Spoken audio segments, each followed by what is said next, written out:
Hi, welcome to Common Core Math Callie. Today we're going to be talking about estimating differences. A lot of questions that I get with estimating differences is, how am I going to estimate it? What do I round it to? So I'm going to give you two different examples, and I'll tell you how I figure out which way to estimate. First, you need to know how to round. If you are not familiar with rounding, go ahead and go back to my video about rounding and then come back to estimating differences. Let's talk about estimating a number in the thousands. So we'll do like 3, 8, 1, 2. And then we're going to minus 1, 4, 9, 9.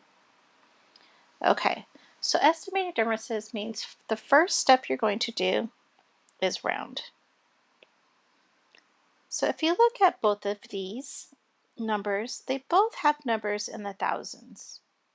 If they both have numbers in the thousands, round them to the thousands.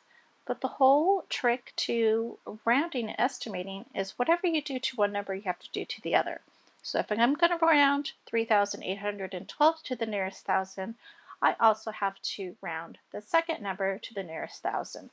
So let's go ahead and round 3,812. 3,000 is what are the thousands, what I'm estimating to. The number that's going to be in charge to tell me if I'm going to go up or down in the rounding is the hundreds. 8 is high, it's above 5, so we're going to round this number to 4,000. We'll copy the minus, and then our 1 is in the thousands, what we're going to round to. 4 is the big boss. It tells me either to go up or stay the same.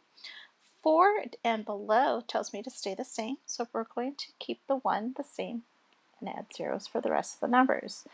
Now, 4,000 minus 1,000 is 3,000. And that's how you're going to estimate differences, if the numbers have the same amount of numbers. Now let's take a different problem, and I'll show you the difference.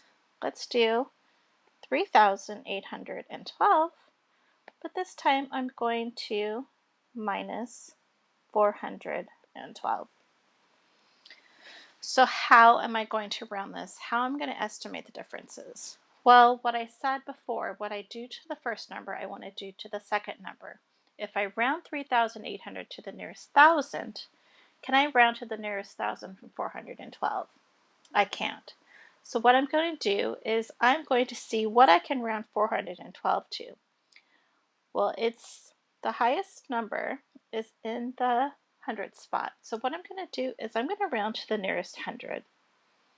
So 412. The 1 is the boss here, is going to tell me to stay the same or round up. 1 is low. 4 and below tell us to stay the same, so this is going to go to 400. Now 3,800. 8 is in the hundred spot. 1 is the boss. It's telling us to go up or stay the same. It says stay the same. So I'm going to write 800. But do not forget this 3,000. He's still part of the number. You're going to move him up and make it 3,800 minus 400. And when we do 3,800 minus 400, we get 3,400. It's a lot different than our answer of above. But the biggest tip I can give you right now is you have to round or estimate the same way in each number.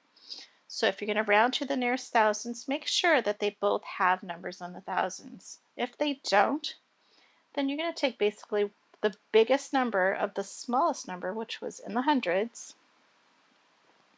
and you're going to round to the hundreds in the bigger number.